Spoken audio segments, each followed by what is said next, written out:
Not content to remain in Metropolis all of his life, DC's Man of Steel has had numerous cameos in pop culture throughout the years. Some of them make sense, while others are a bit more puzzling. With SYFY's Krypton now on the airwaves, let's take a look back at some of them, shall we? Our first appearance came just 10 years after the character was created by Jerry Siegel and Joe Shuster in the 1943 cartoon Super Rabbit. This looks like a job for Super Rabbit.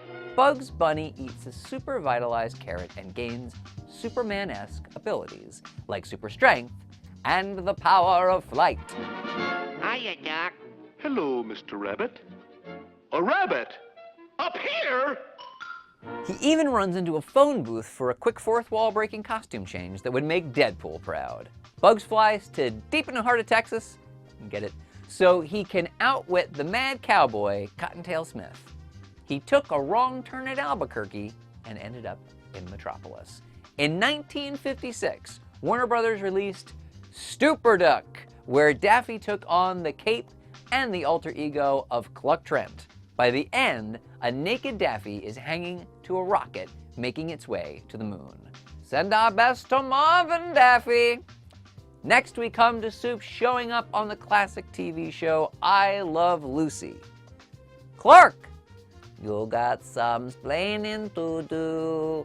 Who do you think's coming to your party Saturday? Superman! Oh boy, oh boy! Yes, the hero made an appearance in the season 6 episode in 1957 entitled Lucy and Superman, where Lucy tries to get Superman actor George Reeves to appear at her son's birthday party. Reeves was the star of the popular Adventures of Superman TV show at the time, before his mysterious death in 1959. When Superman turns out to be unavailable, Lucy, not wanting to disappoint her son, cooks up a plan with her best friend Ethel to appear as the hero herself. She puts on a makeshift Superman costume and a football helmet to hide her red hair. However, Reeves decides to show up after all, and Lucy gets hilariously trapped out on the ledge she was going to appear through. When Ricky finds out she's outside, he tells her it's the craziest stunt she's pulled in their 15 years of marriage. Upon hearing this, Reeves exclaims, "And they call me Superman." I don't get it. How about a musical play based on the man who's faster than a bullet? You better believe they made one. In 1966, It's a Bird, It's a Plane, It's Superman debuted on Broadway with music composed by Charles Strauss, lyrics by Lee Adams, and book by David Newman and Robert Benton.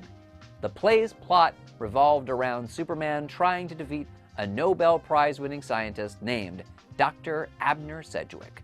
Teaming up with the very smart villain was Max Menken, a Daily Planet columnist who resented Lois Lane's relationship with the Man of Steel. Who could forget such classic numbers as The Woman for the Man, Revenge, and Pow Bam Zunk? The play ran as recently as 2016 in Germany. You hear that, Spider-Man Turn Up the Dark? A successful superhero musical is possible. Take that, Bono! The same year as the musical, Scottish-born musical artist Donovan released the song Sunshine Superman, which included the lyric, "Superman and Green Lantern ain't got nothing on me," an overt reference to the famous DC superheroes, and also, can I just say, is smug as hell? Like, damn, Donovan! Anyway, the publisher would later appropriate the term of Sunshine Superman for different incarnations of the character, like an African-American Superman who came from a universe based on the drug culture of the 1960s. And between 1966 and 2017, Superman would show up in some way, shape, or form in songs by, ready? Queen, AC/DC, The Kinks, Genesis, The Spin Doctors, Don McLean, Matchbox 20, The Flaming Lips, Three Doors Down, Five for Fighting, Bon Jovi, Dave Matthews Band, Goldfinger, Jay-Z, Taylor Swift, Walk the Moon, Charlie Puth, Train, Owl City, One Direction, Willie Nelson, T-Pain, LMFAO, Miley Cyrus, and literally dozens of others. During the Reagan era, Superman became the face of specially marked jars of creamy and crunchy Sunnyland Refining Company peanut butter. The poster from 1981 showed a creepily smiling child with the tagline, Superman peanut butter. Its strength is its great taste. Sure. In the next decade, Kal-El would feature prominently on the popular TV sitcom Seinfeld. The titular comedian was a huge fan of the hero, and so Superman figures, calendars, and magnets appeared in Jerry's apartment for the show's entire run between 1989 and 1998. In addition to the figure in Jerry's apartment, aspects of the Superman franchise continue to pop up throughout the show. In the 1994 episode, The Race, Jerry engages in a rematched race with an old rival. During the scene, John Williams' famous Superman theme starts to play. An even more obvious nod to the last surviving member of Krypton came 2 years later in the Bizarro Jerry episode, where Elaine, played by Julia Louis-Dreyfus, discovers near exact but opposite copies of her closest friends, Jerry, George, and Kramer. This is a reference to Bizarro Superman, who is the exact opposite of Superman in every way. If you've ever frequented your local Six Flags amusement park, you'll know that Superman has also been turned into a ride.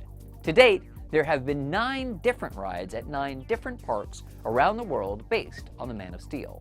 To jog your memory, they are Superman Escape from Krypton, Superman Ultimate Flight, Superman Ride of Steel, Superman Krypton Coaster, the Superman Attraction, Superman Escape, and Superman A Tower of Power.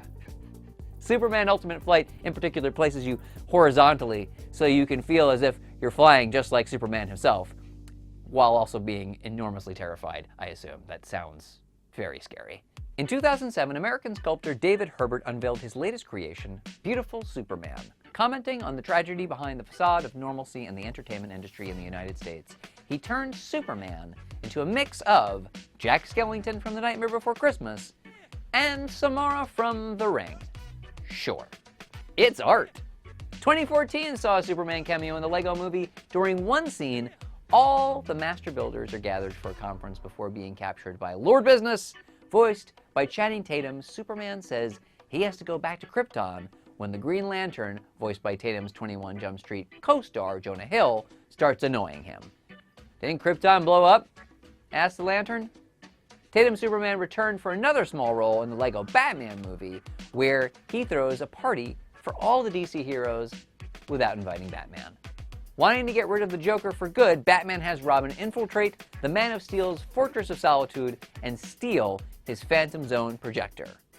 And there you have it. From rabbits to Legos to roller coasters, Superman has swooped into every major piece of pop culture since 1933. What's your favorite non-Superman related appearance of Superman? Does that make any sense? Sure. Let us know in the comments below.